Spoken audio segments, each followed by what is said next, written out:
listening to the GM Shuffle with Michael Lombardi, presented by DraftKings and VSiN. Here is Femi Abebefe.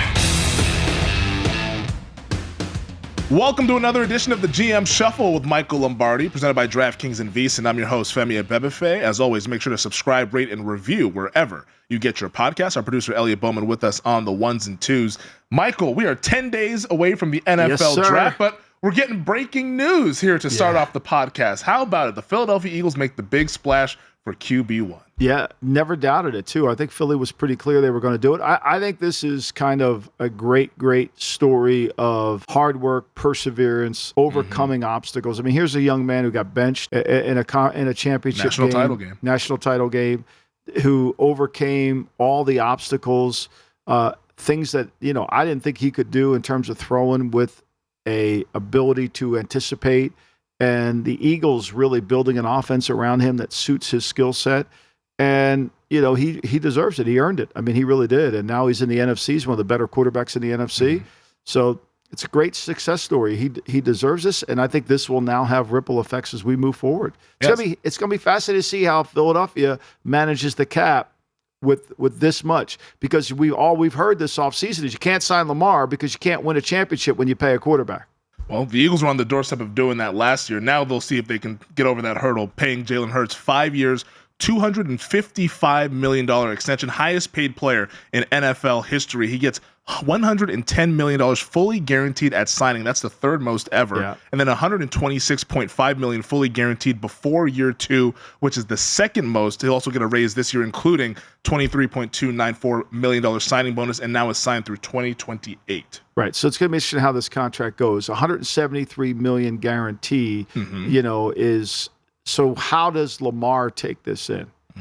Okay, so what does Lamar now when Lamar's mom and him sit down and review this contract and say, okay, here's what he's gotten. He did not get it fully buttoned up. We know Deshaun Watson got $245 fully guaranteed.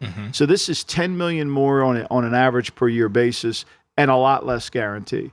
So the Eagles have now, since we've seen Watson's contract, we've had Russell Wilson, we've had Kyler Murray, and we've had Jalen Hurts, and neither of the three have gotten fully buttoned-up contracts. So if you're the Baltimore Ravens, you could say to Mrs. Jackson and Lamar, I'm sorry, but the market, this was a one-time thing. We're not doing it. 3 other teams haven't done it, and all these quarterbacks have. And Jalen Hurts is more similar. You could say Russell Wilson was at the end of his career. He needed to take the deal. Kyler Murray was getting the deal 2 years sooner than he should have. He had to take the deal. Hurts didn't, and he got this deal. So can't we talk about something other than fully guaranteed contracts? This is a great moment for Baltimore. It is. It really is. And if you're Baltimore and you have full intention of trying to sign Lamar to a deal, then I would get on an airplane and fly down there with this contract in hand and show it to them and say, let's get on the same page here. Let's get on the same page, get a lawyer in the room. Let's get on the same page so we're talking apples to apples. Well, this deal has $15 million in incentives, meaning that Hurts, according to Tom Pelissero of the NFL Network, will earn up to a record $54 million per year in new money, up to $274 million through 2028. I mean, it's a monster deal, and I'm excited for Jalen Hurts just because of the person that he is and the perseverance that you've talked about there. But I think of Lamar, I think of Joe Burrow, I think of Justin Herbert. Those are guys who are also eligible for extensions as well. This quarterback market is going to start to kind of settle itself here as Hurts right now is the highest paid player in NFL history. He might not be 3 weeks from now when Joe Burrow signs his deal. Well, Burrow, yeah. I mean, look, Mike Brown's probably looking at this deal happy because Mike Brown knows it's not a fully buttoned-up deal, which Mike Brown's probably not going to do. And I think we have to kind of pan our way through those incentives and come up with what actually is the deal. Yeah. Most times when you read a deal from an agent through an insider like Pelissero, it's a little inflated. It's pumped up a little. So we have to be, you have to look at what is truly the deal. To me, the interesting factor, like when I hear you say you got 110 guaranteed at signing, okay, like seriously, like, are you going to cut the guy after you just did the contract? I mean, come on. Like anything in year one is, whether it's guaranteed or not, is guaranteed. Okay? So if I give you $50 million to sign and I pay you $50 million in paragraph 5, you got $100 million guaranteed, even if I don't guarantee the 50, you know what I'm saying? Everything in year one. So it's all verbiage, but I think to me it's another example of the Watson contract being an outlier. And also of note, the 5-year extension includes a no trade clause for Jalen Hurts, which is the first time the Eagles have ever done that in their franchise history. Interesting, and so that's probably a chip that the player wanted, that I'm sure Jeff Lurie and Howie Roseman didn't feel like it was a hard chip to give up, because the way they structured the contract with this much guarantee, it's probably going to be hard to trade him. Yeah, and it shows that they have a lot of faith in Jalen Hurts there. So the ripple effects are really interesting. But now we're seeing the highest paid QBs in terms of their new money per average. Hurts is now number 1. Rodgers is sitting at number 2 with $49 million. Kyler Murray's at number 3. Deshaun Watson, number 4. Mahomes is at 5. I mean, when Mahomes did his deal, in fairness, Mahomes did a Brady-ish type deal. He took less. He understood it. And I don't think you're going to hear Mahomes complain.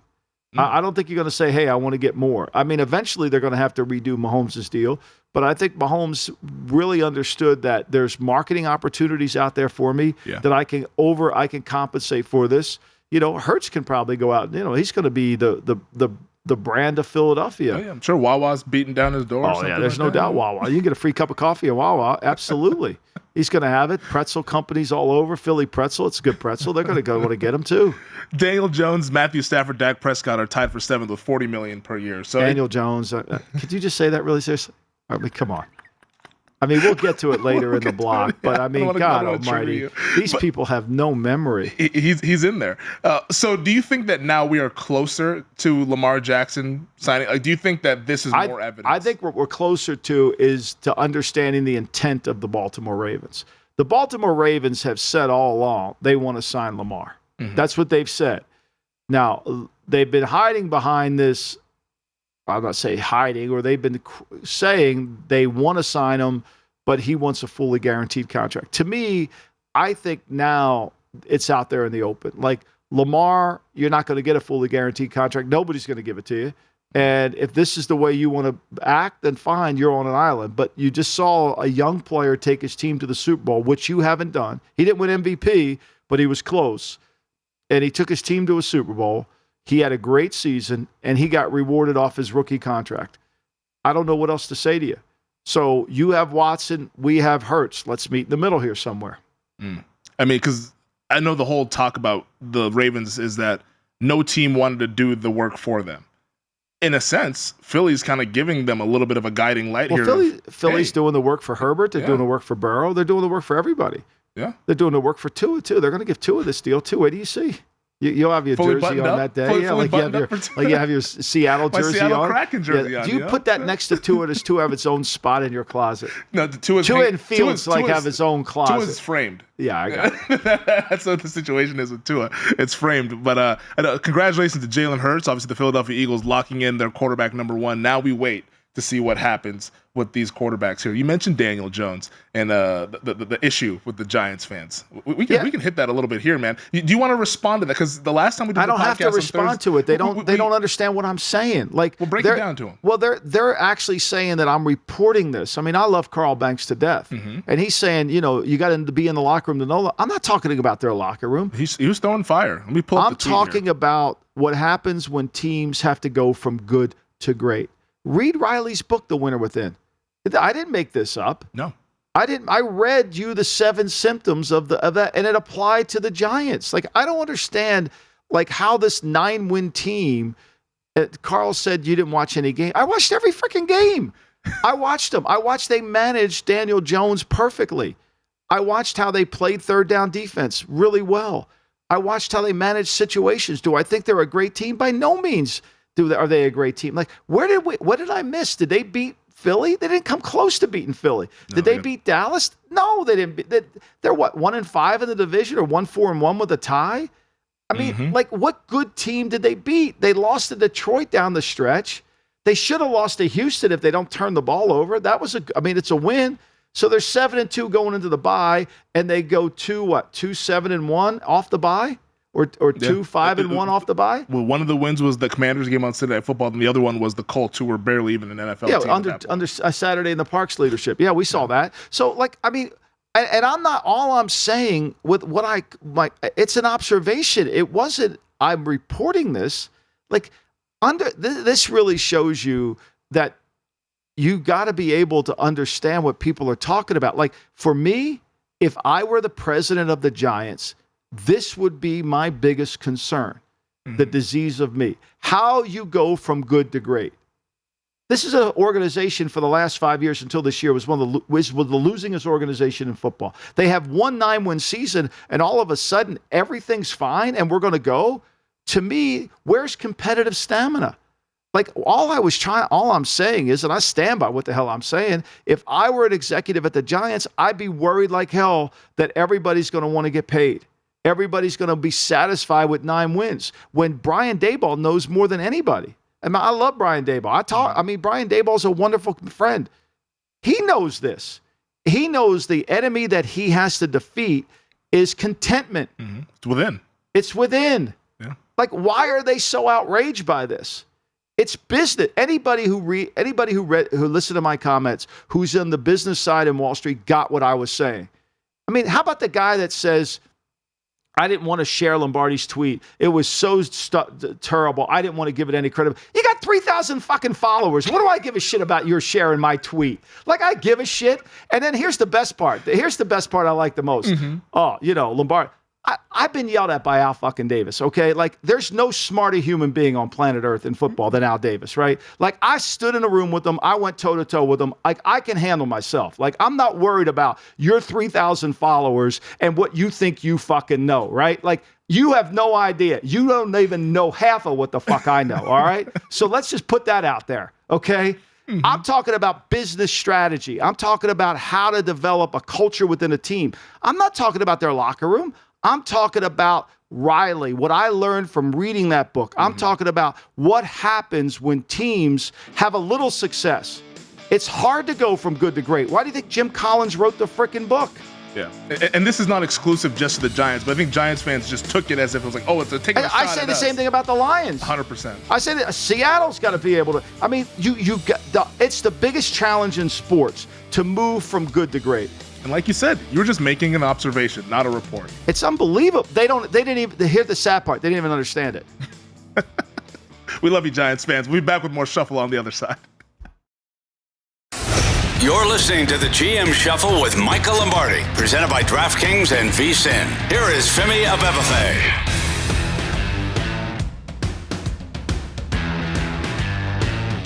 Michael, it is now April 17th. Yeah. NBA playoffs are underway. NHL playoffs. I see that. I see you. I'm donning the nice Seattle Kraken sweater. First time they've ever made the playoffs in their second year as a franchise. Impressive. I kind of actually like the colors. It's a pretty sweet sweater, isn't it? It is really good, yeah. I'm not even a hockey fan, but I was like, I got to get that sweater, and I'm from Seattle, so, It makes sense. I like it. It's pretty good. Yeah, so we're trying to raise awareness. That adds to your collection. You've got Fields, you've got Tua, you've got Seattle. What else do you have? What else do you have? Kraken jersey. What else do you have? We'll keep that undisclosed right now. Yeah, I have to talk to your fiance. We need to have I want a picture of the closet. I definitely do. Yeah, there is no Tua jersey in there. Maybe a Fields one in our future. Yeah, there is one. There's no doubt. There's MVP. Come on. It's all right. It's okay. No. You got to be willing to say it. It's all right. Well, it's a lot of fun here because now we're officially 10 days away from the NFL draft. Things are starting to really crank up here. And we've talked about it for more than a month now at number one. Bryce Young, Carolina Panthers, makes a whole lot of sense there. That's where all the tea leaves are headed towards. The betting market also believes that as well. Our show sponsor, DraftKings, I believe Young now is minus 450. Minus 450? Minus 450 to go to the Panthers. I just hope people took him at plus 275 when we recommended it. It was there for a while, I really do. No tips needed, really. We don't have a tip jar here, but it's okay. But I really wish you would. What's your Venmo account? Maybe people can send I don't want any. I don't. Seriously. Buy Lombardi a coffee. He likes coffee. Yeah, that'd be a good thing. Yeah, but with Bryce Young presumably going to the Carolina Panthers, a lot of the conversation has now shifted to what's going to happen at number 2, and that's where I want to start this podcast because right now the Houston Texans are the holders of the number 2 overall pick. More and more reports after we talked about on the podcast how Houston might not be locked in on a quarterback it feels like that's now being echoed all throughout the football community here, to where maybe a pass rusher is what they do. I mean, I don't know if it's going to be Wilson from Tech or Anderson, but to me it sounds like they are, and this isn't posturing, right? Like a lot of people think, well, they're posturing to try to get somebody to trade up to get the pick. I don't think so. I think what it's clear is, as much as the mockers and the draft experts love this quarterback draft class, the sense of this quarterback draft class isn't as high within the buildings of these teams. And to draft Stroud second overall, he's got to be equal to, let's say, Will Anderson's grade or better. And if he's not, how do you do that? So I think there's that conversation going on. And I think as people get more familiar with the player, right, you get more comfortable. Do I like this guy? This is a marriage. They decide maybe this isn't going to work. And I've said this all along. DeMeco Ryans has a great opportunity to play the long game. And so why would he take somebody that he wasn't comfortable with at the position that he needs it, but maybe they like somebody in the second round. Maybe they like somebody in the third round. I don't know. But to me, I think what he wants to do is walk away from this draft with, I got a really good player. Yeah. And it's a foundational pick for DeMeco Ryans making this first selection there.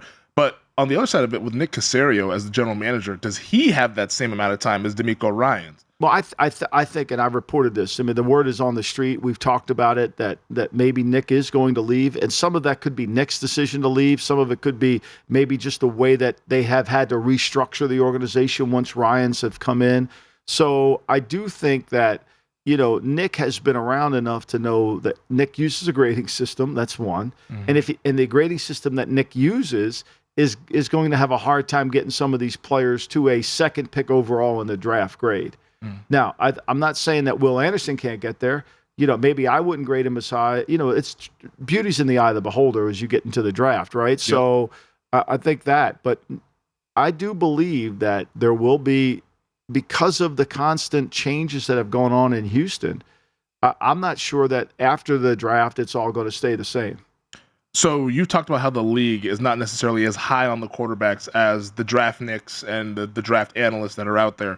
Well, DraftKings put up this really interesting bet, and it's for the first 3 picks, and you can bet on for it to be not all quarterbacks or all quarterbacks in those first 3 selections. Right now, not all quarterbacks minus 200, meaning you have to bet $200 to win $100. All quarterbacks plus 160, $100 would win you $160. So the market is indicating that it's starting to seem like there's not going to be this quarterback top of the board here. Well, first of all, I mean, there's never been 4 quarterbacks picked in a row in the draft, in the history of the draft. So we know that. Even in the 83 draft, was the greatest quarterback draft, that wasn't happening. So I think, to me, there's going to be a lot of stuff that's talked about in this coming week. We're in lying season deluxe, right? Yeah, this is the peak of it. Yeah, everybody. So I think people are trying to position themselves and not give off the clues of where they're going to go. But I don't get the sense that there's this desperation from teams. I think Indianapolis has it, but I'm not sure other teams have it as much as Indy. Seattle's going to pick a quarterback. Why? Why would Seattle waste the 5th pick overall, the 6th pick, wherever they're picking, on a quarterback when they just signed Geno? Yeah, they need one, but man, they need a front 7 player too, right? They're closing the gap, right? Detroit, they need a front 7 player. Why would they pick a quarterback? I mean, it isn't like we can't pass him, he's so good. Like, that's not the feeling that you get. Well, I guess the idea for a team like the Seahawks or the Lions would be that we don't ever want to be up this high again. And the only reason we're this high is because we made those trades. But we don't plan to ever pick this high. So what will we find? So do what New England did when they had a bad year and they picked Richard Seymour, or do what San Francisco did when they had a bad year, they got Nick Bosa. There's no rule that says, well, you've had a bad year, you have to pick quarterback. Like, I missed that memo. There's no rule for that. Like, I know it's based on what the mocks want you to do, but if you just get a really good top 10 player, you say you get a starting left tackle for the next 12 years you picked up there. That's a hell of that's a reward. Yep. Remember, every trade that you made is for a player. So when you've traded a first-round pick for a player, that player, it becomes player for player. So get a good player. Get a player that, you could get a left tackle. You could get maybe you get a rusher. So to me, Jalen Carter, I watched Jalen Carter again yesterday. Like, to me, outside of the quarterback position, but you can make the argument that he's the best player in the draft. I think that'd be a correct argument. So, like, if you're picking 2, if I were in Houston, And I had just coached Armstead, Buckner, who's now at Indianapolis, Hargrave, all those great interior, Kinlaw. I mean, this guy would make Houston an elite. Now you can rush the passer from inside. You got to get comfortable with his character. I get that. But to me, he just dominates the game. I mean, he throws people around left and right. He killed Ohio State's offensive line. Is he doing all right during these visits? Because I know he's made the rounds. He visited Detroit this past weekend. He was here in Las Vegas this past week. I know they haven't told you anything on what's going on with the silver and black. No, not. But he's kind of been making the rounds. I had dinner with him last night. We discussed Miss Rachel. You know who Miss Rachel is? No. Miss Rachel is this YouTube woman that sings children's songs. So my youngest granddaughter, my only granddaughter, Sienna, she loves it. And I got her turned on to it. So now I'm a bad guy because I got her turned on to it. And she loves it, Too much screen time for Sienna. So I'm in trouble. I'm in trouble all the time because she's watching too much screen time and Miss Rachel, who's got like 3.5 million followers on Twitter. I'm on Instagram. It's amazing. Wow. Not Instagram, on YouTube. It's amazing. So we're not having any discussion there. But I get the sense that it's not Carter's personality that is the problem. It's the history that you got to make sure you understand what he's been involved with. And of course, the seriousness of the case that happened at Georgia, losing those two young people on the football staff and the players. So I think that's more of it. Look, defensive linemen, so we get this clear. Defensive linemen are not easy to handle no matter where you get them. I mean, there's a little bit of an edge, and if they don't have the edge, they're probably not very good. Mm-hmm. They got that little bit of a trigger, how Tony Soprano could seem like he's a really nice guy, but all of a sudden he could turn in a second, Like, it's a little bit of that. I mean, those guys, most great defensive linemen probably belong over at the Mob Museum. They should have their picture. They should probably have a section of the Mob Museum with great defensive linemen. The D-line room. Yeah, because they got a little bit of a twitch to them. Not that it's bad. You need it. Like, if they don't have it, they're not great. Like, this is not like, I'm not saying they're going to go out and do anything wrong. I'm just saying that's kind of, and the coach who coaches D-line is almost like a lion tamer. He's got to be able to control them and get them to play at a high level. And the guy at San Francisco, to me, is the best guy in the league. I mean, he gets them to play at a high level, and he's got a lot of different personalities. Yeah, it's not a nice guy position. No, I say this to fans all the time. If you've ever watched the game, if you ever watched an NFL game from the sidelines and watched the violence in the offensive and defensive line, you would understand what I'm talking about. TV doesn't give it an accurate portrayal. No. The TV, it makes it all seem like, look, they're all graceful and all this stuff. It's like, it's brutality. The TV makes it look like a guy in his basement who does analytics understands the game. That's how TV makes it, We're not going to Des Moines. Let's go to Indy, though, because Jim Irsay, you mentioned him in the Colts, how there's this kind of need for the quarterback and that desperation. Well, Irsay tweeted, because I love that Irsay is active on social media there, because it's always entertaining. I think he's just fucking with us. He has to be, because this is what he tweeted. He said, for the 2023 draft, we have many options. With the number 4 pick, we could stay put and take a quarterback, or trade up and take a quarterback, or trade down and maybe take a quarterback, or not. With a smile emoji. All options on the table, but we like our position and are very excited. Fire up with a football emoji. I don't think they have to trade up. Like, I think, look, here's one thing we do know for sure. Between Stroud, Levis, and Richardson, they all have problems. And let's throw Hooker in there too, right? There's something wrong with all. They're not perfect. And of course, the great Bill Walsh once said, the search for the perfect player never ends, right? So they all have something wrong with them, right? And it's what do you want to take on? Like, what problem do you think you can overcome is really going to be the one. And so if you're the Colts, why would you trade to 3 when you could maybe you'll take Levis at 4? Levis's problems, you're dealing with them. It really becomes a situation of what problem do I want to manage the most? And what's the least chance of it messing up? Richardson's problems, in terms of his production, his accuracy, his throwing the ball, timing, all those things.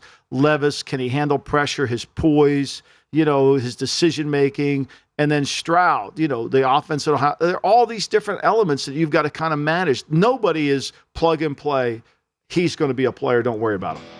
It does feel like Levis, though, teams are not really glossing over his issues, but they're at least more so highlighting some of the strengths of the toughness and the ability, having worked with an NFL pro system. I think he's I think everybody's now saying, go back and watch junior tape on Levis because he was better there.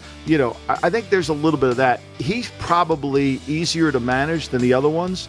I mean, although Stroud's tape is good, there's no denying that. I think it's Stroud. Can you get comfortable with everything that you need to get comfortable with? I have a couple more draft questions for you on the other side. It's the GM Shuffle.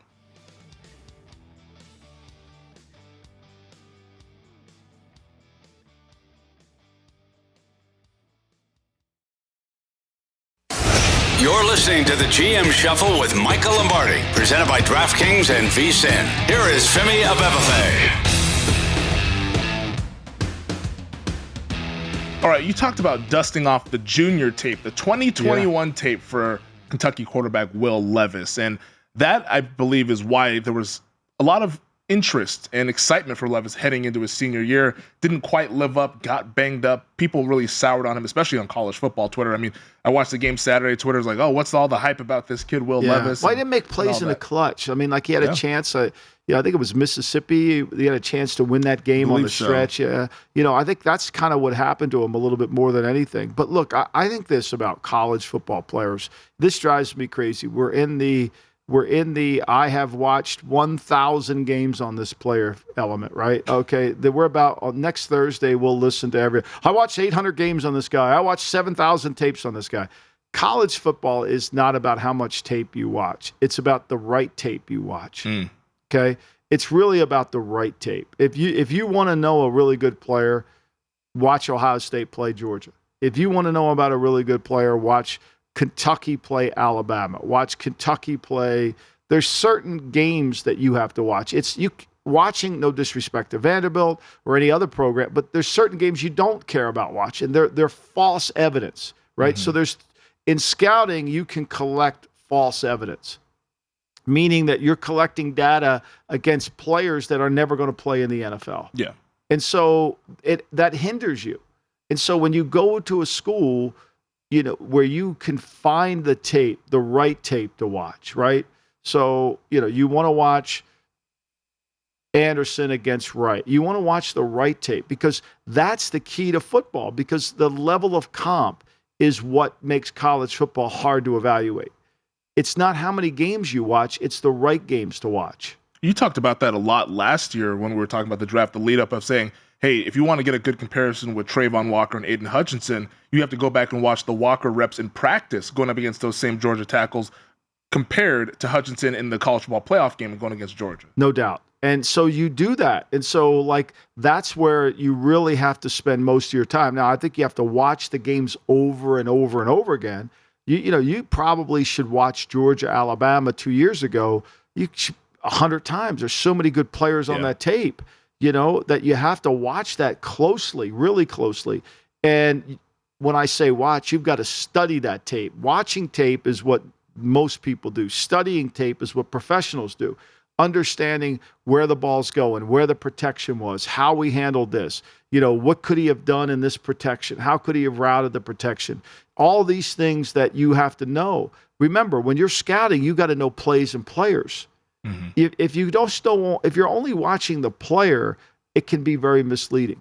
Well, the fascinating part with both Will Levis and Anthony Richardson, and you can throw Bryce Young and Hendon Hooker in this as well, is that they all played in the same conference. So there was a lot of turnover and a lot of the crossover, the competition that they faced. And that brings us to Levis versus Richardson, because it almost feels like Richardson's stock is kind of cooling. Well, because we're further away from the combine where he really lit it up in Indianapolis. Well, I mean, at some point, you have to say to yourself about Richardson, remember what we said about Richardson during the season, that he needs another year. So at the end of the year, everybody felt like Richardson should, including me, who liked Richardson, felt like he should go back to school. Right? Everybody felt that way. Now we're talking about picking him in the top 3 because he runs fast. We all knew he ran fast to Florida before this.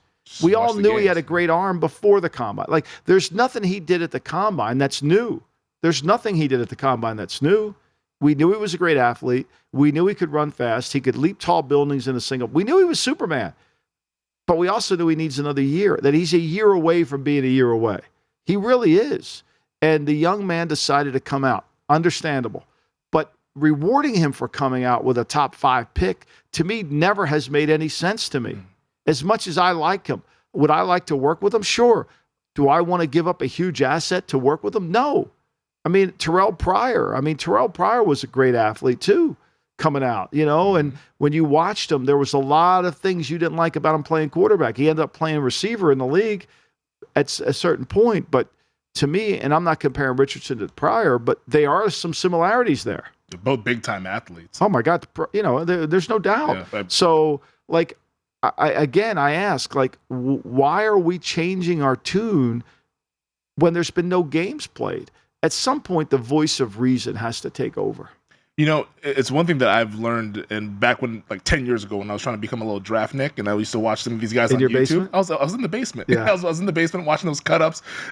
turn on the Monty Ball tape or the Matt Barkley tape. Shout out to that 2013 draft. I love that. I grew up in a town that had no basements. I grew up in an island. I didn't even know what a basement was. But the cool part of that is, like, I would listen to a lot of content, and your buddy Brian Broaddus, who used to do a lot of work with the Dallas Cowboys media staff, and they would have a draft show, and he would always bring up the point as, you don't want to count things twice in the draft process. Like you mentioned with Anthony Richardson, saying that, hey, we all knew he was fast, so like, why would you be upgrading him up your board because he ran fast? We all knew he had a strong arm. Why would we then upgrade him just because he showed off a strong arm at the combine? Like, those are things that don't count it twice. It's more so like you want to look for the things that you didn't see on tape and then go back and investigate. Like you mentioned with Bryce Young, how people saw him live and it's like, oh, wow, his arm is stronger than I thought it was. Right. I think you see his arm strength when you watch him more on tape than you do on television, but it's there. And then when you watch him live work out, how the ball jumps off his hand, it's there. So, to me, that's why when this trade happened, I thought for sure it was Young. Everybody started talking about Frank Wright, me included. But to me, the more the tape you watch, it's clearly Young. Like, I don't think it can be any debate. I don't think it was close. I don't think it is close. And now we're learning it's not, because Houston's talking about not taking him at 2. Well, we are close to the draft here, like we mentioned, 10 days away. And the NFL last week released the list of invitees, the draft prospects who will be making the trip to Kansas City to walk across the stage, hug Roger Goodell, get their jersey, and go on with their NFL career. And the list is as follows: 17 players in this draft class. Jordan Addison, the wide receiver at USC, Will Anderson, Brian Branch out of Alabama, Jalen Carter, Zay Flowers out of Boston College. His name always keeps popping up here. Christian Gonzalez, the corner from Oregon, Paris Johnson, Will Levis, Joey Porter Jr. out of Penn State, Richardson, Bijan Robinson, Jackson Smith in Jigba, C.J. Stroud, Keon White out of Georgia Tech, Tyree Wilson, Devin Weatherspoon, and Bryce Young. Those are the 17 names. And the one I think a lot of people were surprised was not on this list was TCU wide receiver Quentin Johnston, probably the only true X wide receiver that we have in this class, at least at the top of the board here. Is that sort of a clue or an indication that he might not go as high as people thought maybe a month ago? I think probably the value on the mocks and the value of what the league does a good job of talking to teams about this, right? And so the teams they don't give out the information, but they probably have canvassed. And it's interesting, they come up with the number of 17. Yeah. How many first round grades have I been saying most teams have? They're going to have between 15 and 20, right? Yep. That's it. And so the number 17. I think what they want to make sure they do, especially that we only have one round and it's so important. They don't want to see some kid sitting in a room, like poor Lamar was doing, waiting for somebody to call his name. So I think it's a smart thing. And like they just do enough of a canvas to kind of get a consensus from the teams to say, okay, now, does that mean Johnson's not going in the first round? No, it doesn't. He could, but they don't want to put him in that awkward position. So I do think that's probably the right thing to do. I really do. I think that the league is being set, because the last thing you want is the kid to have this euphoric day and then be disappointed where he's got to go back to his hotel. I mean, that happened to Geno Smith, remember? And everybody kind of knew Geno wasn't going to go in the first round, right? Yeah. Everybody kind of knew that. And it's not good for the kid. This is a great day for you're rewarding yourself, whether you go in the first, or you go in the second, you go in the third, or you go in the 7th. This is a reward for you. This is a great day. Remember, this is what we lose sight of all the time. It does not matter where we pick them. It matters how they play. That's the most important thing of the draft. And so celebrate where you go. Yeah. Because your career is going to go based on how you play, not where you get picked. We get so caught up in where you get picked. The draft becomes all about the day of. It's funny, Freezing Cold Takes, who's got a new book out. Yeah. That guy who always, he's always busting on people. It's going to be a fun one to read. Well, I mean, I think it's a great book because, look, if you can't admit you made mistakes, how can you be any good? No. A scout who's never told you made a mistake's a shitty scout. I can tell you that right now. So anyway, he had Zimmerman on, the great Paul Zimmerman wrote the football Thinking Man Guide to Football, and he was actually he was doing a draft show for the Worldwide Leader, and Zimmerman was really being critical of Marino. Mm-hmm. Now, if I wrote about this in my new book, there's a lot of stuff with Marino that was really inaccurate. It started with a Pittsburgh newspaper, a suburban Pittsburgh newspaper that accused Marino of things, and that's why he slid down the board. Mm. But he was actually being very opinionated about the skill set of Marino, which we don't get on draft day. We just get all this, we love everybody. And I think there's a little bit of that. Like, I think the kids need to know this is a great day, but here's what they're going to have to do to overcome to become a pro. There's nothing wrong with that. And also, the kids, they're not watching the broadcast. Like they're there. And, they're taping the broadcast. Well, they are taping the broadcast. They're taping it to go back and watch. They're going to watch that. They're watching that as much as I've watched Miss Rachel sing Wheels on the Bus. Trust me. I can tell you that. Motivation because Kuiper said that you weren't as fast as he thought you were. Exactly. I mean, seriously, they're watching that a ton. But like you said, it is a celebratory day. And I think from a fan's perspective, I think most fans would appreciate to get the real of what these analysts think of these players. So that every player. You got to have the reason you have. If you're an analyst, you have an opinion. You can't have all great opinions or else you're Will Rogers. Like, you got to be able to say, I like this guy, I don't like that guy. Where Twitter has become, you're not allowed to say anything bad about anybody. Like I said something about CJ Stroud. No, I'm not saying he's a bad kid. I'm just saying he's different. That's all. Mm-hmm. Okay, now his personality in relationships, you got to make sure you understand what you're dealing with. This is today's world. Not everybody's the same. And so if you are an analyst for the draft, you can't like everybody. It's impossible. It really is impossible. I mean, I would love for every player to be great because, the NFL would be great, but it's just not the reality. Walsh used to say all the time, we're only looking for 12 guys, fellas. All the scouts would say, this is a shitty draft. And Bill would say, we only need 12 players, guys. Like, at some point, it's not, there's no bad drafts. Yep. But there are problems with some. But once to me, if this guy can't do this and this, but he's great at that, then just do that. Yeah, I hate the term bad draft. It's like there are good players in every draft. You just got to find them. You got to find them. Just got to find them and make sure that they fit what you can do there. But the NFL draft coming up in 10 days. We'll talk some offensive linemen coming up a little bit later on the podcast. But on the other side, Michael, let's celebrate here. A new day in our nation's capital with the Washington Commanders. A new ownership on the horizon there with the Commanders, and we'll discuss it next here on the GM Shuffle.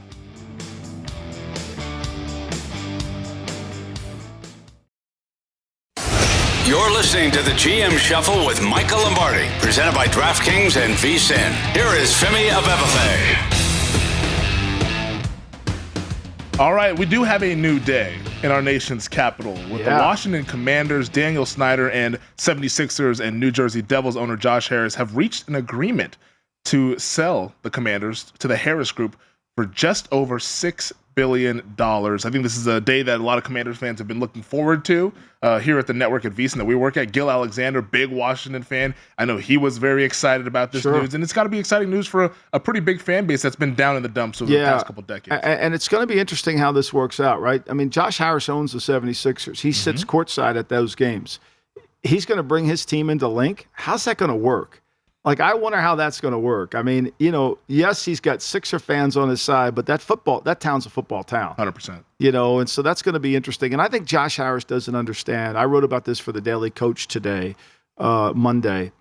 You're just not going to be able to hang the sign. Everybody's excited because there's under new management sign being posted in D.C., but there's way bigger issues in this organization than just, a new owner coming in and it's going to be okay. It's a challenge for a leader when he comes in to take over this toxic environment. And I don't think Josh Harris will really understand the depths of the problem within that building until he gets in that building and spends 100 days really understanding them.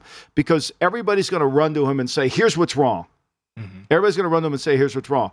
And when Steve Jobs came back to Apple the second time, he understood focus was dealing what was most important problem that he had to deal with, because everybody had a solution to what went wrong with Apple. And everybody's going to have a solution with what happened under Dan Snyder. And it's so toxic there that he's going to have to do more than just hang the under new management sign. Let's say that Josh Harris got your phone number and says, let me call up Michael Lombardi. Ring, ring, ring. He says, hey, what's up, Michael Lombardi? What do you think I should do? In the line one, in the evaluation process, where do I begin? What's the first order of business? Well, we got to rebrand the team. And I would start with anything that had anything to do with Snyder, we're going to get rid of. So the Commanders, that's up for grabs, right? I would change everything. I would cleanse this building completely. You got to go run that through. I would treat it like I would almost treat it like an expansion team. We've won 2 playoff games since 1999. So there's not a lot of history that we're going to put under the carpet. We're going to acknowledge the great Sean Taylor, any great player that came through here, we're going to acknowledge, but his ownership we got to get rid of. We got to really cleanse this building, and we got to let people know it's a new start. And we've got to be really careful. Can people be adaptive to change, or are they so bruised and battered by the abuse that went on in that building that they can't recover? I think there's going to have to be a lot of time bringing experts in to talk to people about how they have to change and how they really don't realize how much they have to change. That's going to be a really hard thing to do. And so I think that's the first step I would do. But we got to rebrand this team. We can't just hang the sign up and say under new management. We got to change the uniforms, change the colors. We got to change the name. We got to do everything we can to disassociate ourselves with this toxic behavior that has gone on since '99 and all the losing that has happened. To win people back, we have to really make that effort. Yeah, and that is a really proud fan base. And great fan base. They've probably lost a generation of fans under Daniel Snyder, but I remember as a kid, like that was a very, very popular team, proud fan base that's just been kind of in a rut. And they're just not going to, everybody's not going to trust him either. He's a new owner. That's true. So he just can't assume he's going to have to earn their trust. And he's got to earn their trust by saying, this guy was bad. I bought the team from a bad person. And because what happened in here is never going to happen again. Yeah, it's almost like there's going to be a little bit of a honeymoon period, but that honeymoon doesn't last forever. No, people want to see evidence. They want to see the results of it. What about on the football side of things? I think he should sit back and just watch. I think, to me, he should sit back and watch. He knows he spent a lot of money. He's a quarterback away from winning. I think he should ask really good questions. I think he should go to Marty Herney and Martin Mayhew and say, okay, why aren't we signing Lamar Jackson? I think that's the first question he's got to ask. Tell me why. Give me all the data why. This guy's won 45 games. He would put people in the seats. We would create a better culture. We would be one of the top teams in the league. And if they say today, well, we can't pay a quarterback all that money, you can't win a title, what did they just do in Philadelphia? I just left there. Yeah. So that excuse is out the window. So let's figure this out. Yeah, you now know the framework of a deal that you could get a quarterback there, $255 million, once again, for Jalen Hurts. The Commanders have been the most dysfunctional franchise over the past decade plus with Daniel Snyder, but a team that we didn't really know was making a running for that was the Arizona Cardinals, especially with everything that's been coming out about the Cardinals over the last 6 weeks or so. And they have 2 marquee players for their teams over the last handful of years here who might want out. And the first one, Budda Baker, their all-pro safety, scrubbed. He did the move that you do. You scrub the team from all your social media stuff, and then you formally then request the trade here. What do you think is behind this for Budda Baker, and could he be traded this offseason? Well, I mean, look, he's probably feels like he's underpaid. The market keeps shifting, and so when you do your contract early, the market shifts. Like Mike Evans down at Tampa is underpaid at receiver market based on, what do we have, 10, 12 guys making over $20 million a year in the receiver market? So he's underpaid. So that it keeps shifting. And so he probably wants to get back. Plus, I got to tell you, it's much like we talked about with the Giants. When you pay a guy like Kyler Murray what you paid him, the disease of me in the building starts to permeate, right? You start to say, wait a minute, why is he getting it when he's not even a hard worker and, all these things? Where's my money? Every contract has a ripple effect. The Eagles paid Hurts. Now, Hurts is one of the hardest workers on the team. He's the best leader on the team. Nobody's going to complain about that. Nobody questions. Nobody questions that. But when you give it to somebody, now I'm not saying Daniel Jones isn't a hard worker. I'm saying Daniel Jones isn't the best player, right? When you give that to somebody else, you've got issues. I think that's it. Hopkins is now saying he doesn't want more money. He was. The market's not there for Hopkins. It's not there. They can't trade him. Nobody wants to take on whatever problems he brings with him because he does. I don't know what they are, but there are some that nobody wants to do it. And I told you, we talked about this with Beckham. I mean, Jackson wanted him, or wanted both him and Beckham in that deal, and they tried to trade for Courtland Sutton. Thought they had a deal with Courtland Sutton, Baltimore. I'm talking about. Mm-hmm. Denver backed out at the last minute. That's when they gave Beckham the money. Denver didn't like the compensation? Or? I don't know what it was about it. I don't know what it was about why they backed out of the deal. But they've been trying to move Sutton since the beginning, right? He's got a huge cap number. Maybe Sean felt like, look, this is a high cap number, but based on all these other receivers out there, maybe it is worthwhile. And maybe the compensation wasn't good enough. I mean, both of those wide receivers in Denver have been shopped. Like you can Jerry have both Jeudy as Jeudy well. and him. You can. Because, see, Walsh used to say this all the time. Nobody understands this, especially in the mock world. Bill Walsh used to say, receiver was the last position you should fix on your team. Walsh believed that you had to have 11 really good players on defense because you can't hide a defensive player. Mm-hmm. So he was going to put resources in defensive players because you can't hide 11 of them, okay? And then offense, you can hide some guys. So, yes, we traded up for Jerry Rice, but that was when we had a really good team. Everything else was fixed. So ultimately, Sean's probably from the same mindset. I've got to fix these problems. I'll get receivers that can play. No, I totally agree with that. Building it from inside out is how I think the really good football teams are built. I mean, it's sort of what the Philadelphia Eagles did to kind of bring it back to them. They built up that big offensive line, that defensive line, and then last year on draft night, it's like, okay, now let's go get A.J. Brown. And fits what they do. And he fits, yeah. So it's going to be just an interesting offseason for these teams that have to navigate around these wide receiver contracts and navigate just like the draft and acquiring players here. DeAndre Hopkins, he's out there. Beckham now is signed. Do you believe that Hopkins will be released? Is that where we're headed with this thing? I don't think so. Or does it can be fixed and he can go back to Arizona? I mean, I don't know how that's going to work out. I think Arizona's a toxic place too. I mean, they've got to do. I mean, we saw the Terry McDonough. Terry worked for us in Cleveland. Uh-huh. We saw what he had to say about the organization. Then the COO came out and said the same thing, kind of backed up what Terry said, which wasn't good. It's not a good look. And we know that there's a lot of things that have gone on in that building that have not been very good. And Michael Bidwell has to kind of change and take a step back, or else he's becoming like his father was back in the 70s, And the other thing I think it's really interesting is the Redskins the Washington football team it's hard for me to change. It's the Commanders getting $6.5 billion. First of all, the league's going to have to find a way to get private equity firms into the buying teams. There's not a lot of human beings on the planet that have $6 billion in cash laying around. Okay, so they're going to have to get private equities, and I think they're going to talk about that in the May meetings about how private equity could come into the NFL. That's A. B. These other owners are looking at that guy getting $6 billion for his franchise. There may be more sales coming if this number is going to be at $6 billion, right? Mm-hmm. I mean, would you rather take your $6 billion and walk away? If you're Michael Bidwell, you've basically put no money into the team because you've inherited it. It's a lot of coin.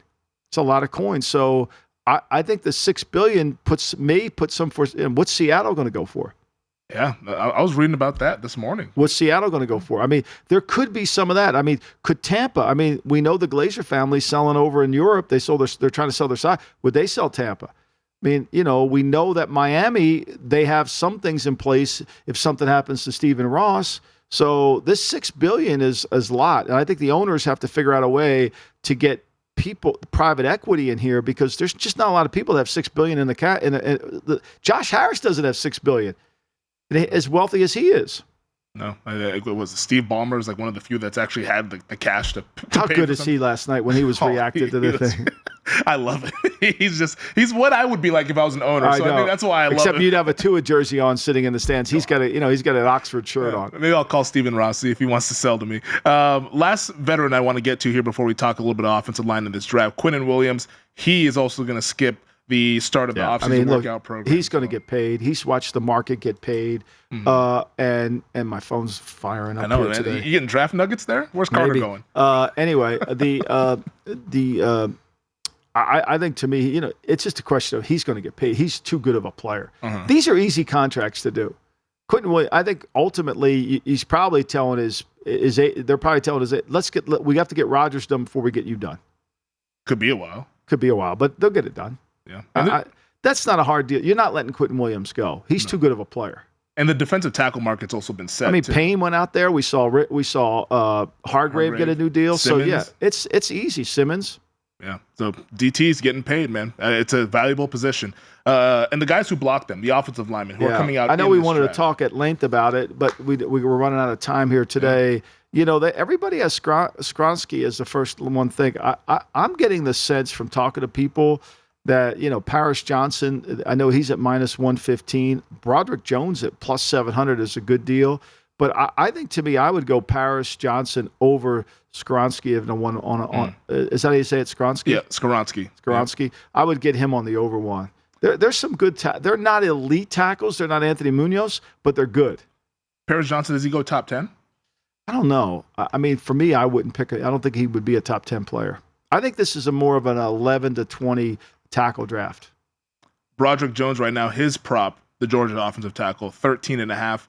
The under -185. So the expectation is that he'll go in those first 13 selections. I think he's probably right. I would take him. I mean, he's really good. I think he has a chance to become better. I think when you're watching these tackles play, you want someone who's going to grow and improve. I think Broderick Jones is going to really become a better player. I think Harrison would be a really better player. His body's not great.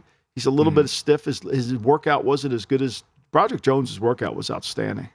Which one do you think has the highest ceiling of these tackles? Broderick Jones.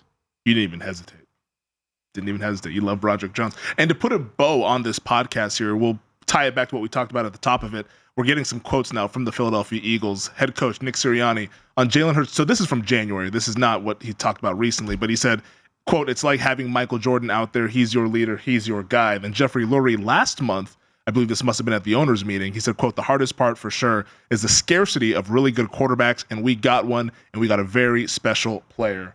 Got a special kid. I think what makes Hurts so good, and this is what, let's play it back to this draft, is Hurts' work ethic, his dedication, and his devotion to becoming great. He's a kid that believes he has to work hard. He is a kid who sees himself as an underachiever, so he works hard. You pay that kind of guy. Yeah, and he doesn't even have to fake it either. I mean, it's sincere. He's been humble to, like we said, benched in the national title game. And look, go back and watch that game and how he reacted, how positively he reacted to Tua throwing the ball as you were standing up and cheering as Tua was making all those plays. That's when you fell in love. He threw it to Devontae Smith. That's when you fell in love. I knew that. There was love at first. Just right down the sideline. There should be a movie about that game. In stride. How Femi fell in love with Tua. How Tua saved the day and won a national title for Crimson Tide. But, you know, it was a beautiful pass to Devontae Smith, who now catches passes from Jalen Hurts as we all go full circle with the Alabama players. That does it for this week's edition of the GM Shuffle. Not this week's edition. We'll be back on Thursday. Yeah, we'll be back on Thursday. But for this edition of the podcast, thank you to our producer, Elliot Bowman, as always on the ones and twos. Thank you to DraftKings. Thank you to VSiN. Thank you to you guys out there. The interactions have been great. Thank you, Giant fans. We loved it. Seriously, bring it on. Bring it on. They're going to be blowing you up there. We appreciate them for listening to the show. Look, I think it's great. Look, if you're not going to have an opinion, then why are you talking? 100%. We love the interaction there. So never change, Big Blue. We like it, even though you might not like us at times. But we know that you love us deep down always. Thank you to you, Michael. I will talk to you on Thursday. We'll be that much closer, a week away from the NFL draft. Thanks, buddy.